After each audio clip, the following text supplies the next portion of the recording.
menari ya. Saya belajar menari dari umur 5 tahun. Kebetulan saya ini tinggal di dalam lingkungan Keraton Surakarta. Jadi bahwa tari budaya itu menjadi bagian dari kehidupan seperti halnya yang terjadi di Bali. Cuman kalau di Bali sampai sekarang mungkin masih, kalau di Solo mungkin sudah banyak berkurang ya, tapi tetap masih ada. Nah, karena menari sebagai bagian dari budaya kehidupan, jadi di sekolah pun saya juga mendapat pelajaran menari. Sekolah saya di SD Pamardi Putri di dalam lingkungan keraton juga. Lalu saya juga ikut latihan tari di kampung. Nah, itu yang awal-awal mulanya saya belajar menari. Sesudah berkembang, saya lulus di SD, saya menjadi salah satu penari Ramayana Prambanan dari tahun 61 sampai 69. Nah, itu mungkin yang membekali saya lebih banyak lagi menjadi seorang penari dan juga menggelitik hati saya untuk belajar bagian-bagian yang lain. Karena dalam sendera tari Ramayana Prambanan ini yang diprakarsai oleh almarhum Bapak Gusti Pangeran Haryo Jatikusumo dan bersama-sama dengan Gusti Suryo Hamijoyo, koreografinya Bapak almarhum Raden Tumenggung Kusuwokesawa yang kebetulan guru nari saya juga. Saya bisa banyak belajar bagaimana mempersiapkan suatu pertunjukan. Jadi menghimpun penari, memilih casting, lalu latihan, mempersiapkan segala sesuatunya, baik iringannya, gerakannya, lampunya, kostumnya, banyak sekali hal yang saya bisa pelajari melalui sendera tari Ramayana Prambanan.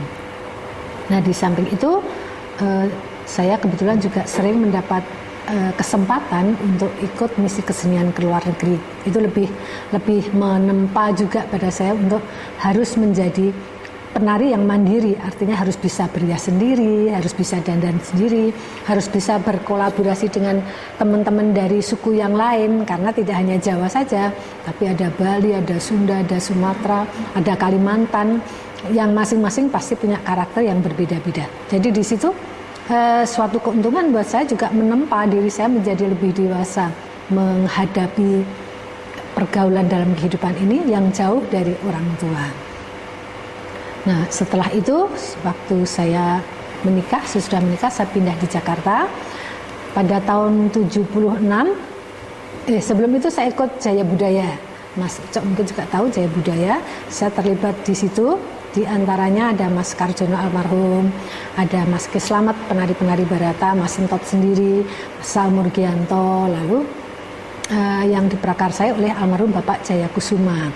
Beliau menghimpun kelompok tari Jawa ini untuk membuat suatu garapan yang beda dari garapan-garapan yang sudah ada sebelumnya. Bagaimana sih kita ini hidup di Jakarta membuat satu pertunjukan tradisi yang tidak membosankan, gimana caranya. Nah, itu menempa kami untuk berpikir. Kebetulan teman-teman ini kebetulan ada Mas Sentot, ada Mas Salmurgianto, ada Mas Karjono, Mas Sardono, itu punya jam terbang yang sudah cukup lama juga. Jadi kami saling berbagi pengalaman. Dalam satu produksi itu bisa misalkan yang menjadi koreografernya Pak almarhum Pak Basuki Kusworogo, tapi nanti yang kelompok tari lakinya siapa, yang ini kelompok tari perempuannya, dan kita saling berkonsultasi lalu menjadi wujud garapan yang diwadahi oleh kelompok Jaya Budaya. Nah, setelah Jaya Budaya nggak ada, di sini nggak ini lagi pertunjukan tari tradisi terutama Jawa. Lalu almarhum Pak Wahyu Sihombing yang waktu itu menjadi ketua komisi apa ya dulu Pak Hombing ya, menjabat sebagai ketua DPH, anggota Dewan Kesenian. Beliau mempunyai ide, kenapa kamu nggak bikin suatu kelompok saja, jadi tampil deh di sini di TEM, dilanjutkan itu. Nah, kebetulan Partner Suara sendiri juga diberi kesempatan sama almarhum Bapak Dr. Andes Wandono yang menjabat Direktur Kesenian, yang itu pimpinannya Mas Sentot waktu masih berkantor.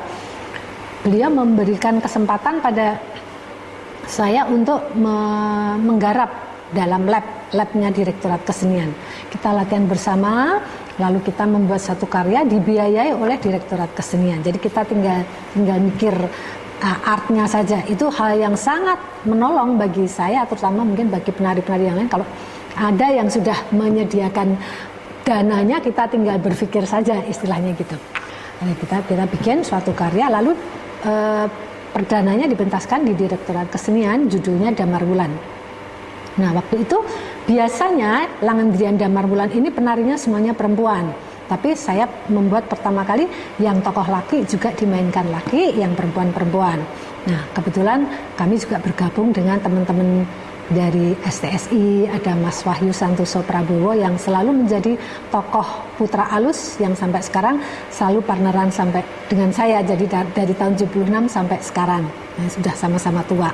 Kalau Mas Entot ini menjadi peranan yang gagahnya, karena di dalam kelompok kami memang dituntut semuanya harus bisa nembang. Nah, garapan-garapan Padneswara ini biasanya dalam bentuk tari dengan tembang. Jadi semua dialog digantikan dalam tembang. Jadi syaratnya memang harus bisa nembang dengan bagus. Apakah itu tembang bareng-bareng, apakah itu tembang sendiri, tapi itu harus ada.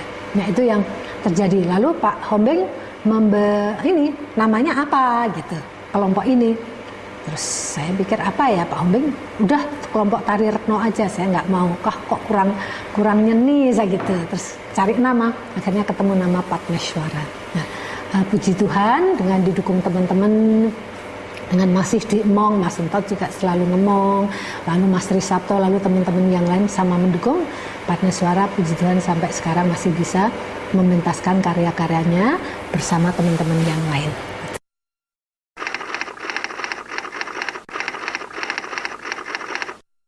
Tapi memang waktu awal-awalnya memang berkesenian ini tidak membutuhkan biaya yang terlalu mahal pada awal-awalnya. Karena kita sama-sama punya dedikasi, punya niat membuat sesuatu yang bagus. Baik dari mungkin satu saat Mas Karjono, mungkin satu saat Mas Entot, mungkin satu saat Mas Sal, mungkin Mas Sardono, mungkin saya gitu. Jadi kita saling membantu. Tidak ada pretensi untuk saling iri, saya enggak, pokoknya ayo aku nggak apa tak iwangi, dan tidak ada pretensi untuk dapat uang.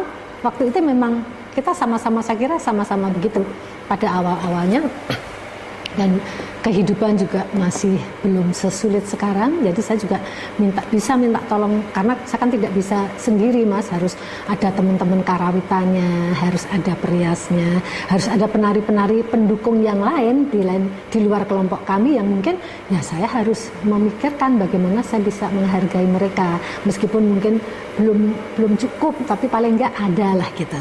Nah, pada awal-awalnya memang tidak sesulit sekarang. Dan juga masih belum banyak kelompok-kelompok yang timbul, yang muncul. Jadi persaingan belum berat di Jakarta ini. Jadi bagi saya tidak begitu sulit. Malah dulu itu seingat saya dari tahun itu ya 76 Padneswara itu sampai tahun 80-an ya Mbak Nuki ya.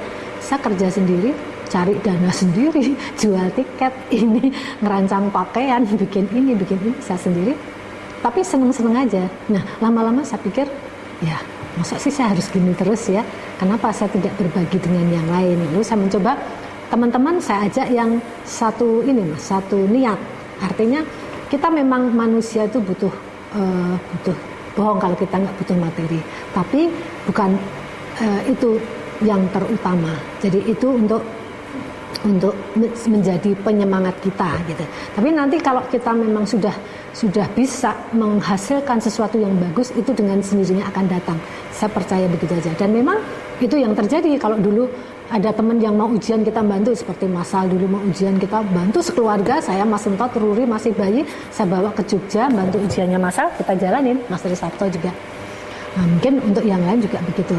Tapi perkembangan sekarang memang tidak bisa akan begitu terus. Jadi saya juga harus menghargai teman-teman yang lain yang mungkin memang menggantungkan dari berkesenian, bukan hanya pada saya aja tapi berkesenian. Mungkin saya beruntung bahwa di Padneswara ini anggota-anggota kami sebagian besar itu pekerjaannya tidak tergantung pada kesenian, tapi mereka jadi sekretaris, mereka jadi direktur, mereka jadi arsitek, mereka jadi meskipun dokter, ini ada Bu Bulan. Jadi memang menari ini tidak semata-mata menjadi Mas, panggautan lah istilahnya gitu. tapi lebih dari panggilan jiwa. Jadi kalau saya nomor satu saya bisa, artinya saya bisa merengkuh kebutuhan jiwa itu gitu, itu pasti akan bisa langgeng. Nah, di sisi lain mungkin ada teman-teman yang memang menggantungkan dari hasil berkesenian. Saya juga harus menghargai itu. Jadi itu harus saya klopkan. Kalau ini jadi saya harus ngomong rasa, tapi juga harus bisa ngomong kebutuhannya mereka apa gitu. Itu yang harus saya maintenance dari hari ke hari. Apalagi sekarang ini di Jakarta sayangnya banyak, terus terang aja akhir-akhir ini banyak grup yang muncul yang lebih banyak duitnya, yang lebih wah dari. Tapi saya tidak perlu berkecil hati bahwa memang ada rasa, aduh kok gampang ya mereka pentas, kita kok susah ya. Tapi nggak apa-apa, susah kalau dijalani rame-rame kan jadi senang. Jadi saya tidak berkecil hati, tapi itu memang menjadi salah satu kalau dikatakan hal yang sulit memanage sekian banyak orang gitu. Kita contohnya aja kita mau latihan, apalagi ini kita dari kelompok Ibu Bulan, kelompok Saraswati, kelompok Padneswara. Kita mau latihan nentuin hari latihan itu susahnya setengah mati. Misalkan ini kebetulan ada banyak hari-hari raya Bali, saya harus hargai itu. Lalu teman-teman banyak yang sudah mulai punya putra, wah nganterin sekolah dulu, nanti hari ini acara keluarga dulu ya. Itu bagaimana kita tarik ulurnya. Karena kita mau kenceng-kenceng, nggak bisa. Orang kita butuh mereka ya. Tapi kita juga tidak bisa terlalu los, kita harus punya ketegasan. Jadi bagaimana bersikap tegas tapi tidak harus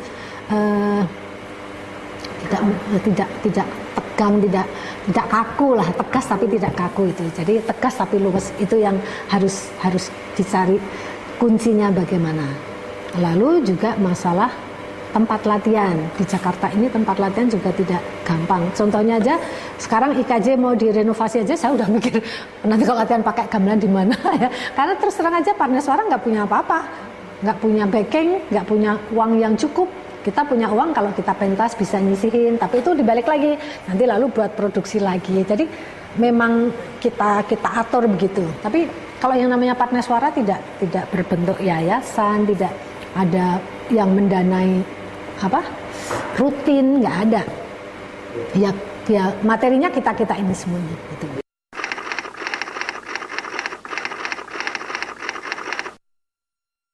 Satu guru saya yang saya kagumi sejak saya masuk umur 18 tahun, saya masuk sini saya melihat sosok Mariti dan kemudian saya jadi guru beliau. Saya tidak langsung bergabung pada Padneswara baru kalau sudah tua, tapi sebetulnya di hari itu saya selalu mengamati sosok pribadi maupun sebagai seniman tari yang demikian kuat gitu ya, dan hingga hari ini, hingga S2 saya pun di Universitas Indonesia saya tulis tentang tari Surakarta, Jawa Surakarta di Jakarta, studi kasusnya Maruti. Samping saya menganggap demikian penting, demikian susah kita merawat tradisi, tetapi dengan tekad yang kuat dari Maruti dan kawan-kawan dan mengajak kami sebagai murid, dan sekarang saya bukan lagi muridnya Pak Maruti, saya sudah dianggap sebagai teman adik, tapi juga ada rekanan, itu yang sangat membanggakan gitu. Jadi tidak pernah lagi ada sebagai murid, tapi sudah sebagai kawan diskusi, kawan, karena memang dalam manajemennya Padneswara, walaupun seperti manajemen lama, tetapi sebetulnya sangat masa kini karena disesuaikan dengan situasi yang ada. Kami tidak pernah memaksakan kehendak Padneswara harus begini, tapi justru kami merangkul masyarakat dan terus berkarya, terus mengenalkan, tentu tidak mudah seperti kata Marti, tapi justru dengan tekad yang sama, visi yang sama itu menjadi suatu kekuatan yang belum tentu bisa digantikan oleh uang yang banyak. Itu yang menjadikan sampai dengan hari ini saya merasa saya masih harus selalu berada di Padneswara. Ya kalau lagi capek, lagi kesibukan lain, saya bilang berarti sedang tidak bisa, karena waktu itu latihan. Tapi selalu ada dorongan untuk kembali karena merasa ujung-ujungnya itu salah satu rumah saya. Dan waktu saya mulai kuliah, saya agak pengen nari Jawa, lambat lah. Jadi saya lebih senang nari Aceh, nari Minang, nari segala macam. Tapi setelah umur saya 25 tahun ke atas, bahasa Jawa saya merasa harus kembali ke Jawa, Jawa di Jakarta ya memang kepada diri Maruti. Di samping sosok yang tadi saya anggap luar biasa, sampai hari ini saya selalu masih menganggap Ibu Maruti ini adalah tokoh-tokoh yang harus kami jaga supaya jangan hilang keahlian mereka. Kami rasanya belum bisa mendapatkan sepenuhnya ilmu dari beliau, tapi kerelaan beliau rasanya mulai tertular kepada saya dan ingin saya tularkan kepada saya. Saya sangat kagum dengan Narti dan kebetulan jalan pikiran kami sama, yaitu mengangkat tari tradisi klasik, pakemnya kita pertahankan, tapi kita buat dia cocok untuk panggung sekarang. Jadi yang kita sebut tradisi inovatif. Tiap kali Maruti membuat pertunjukan, saya dari Bandung selalu datang untuk menonton dan saya merasa sehati.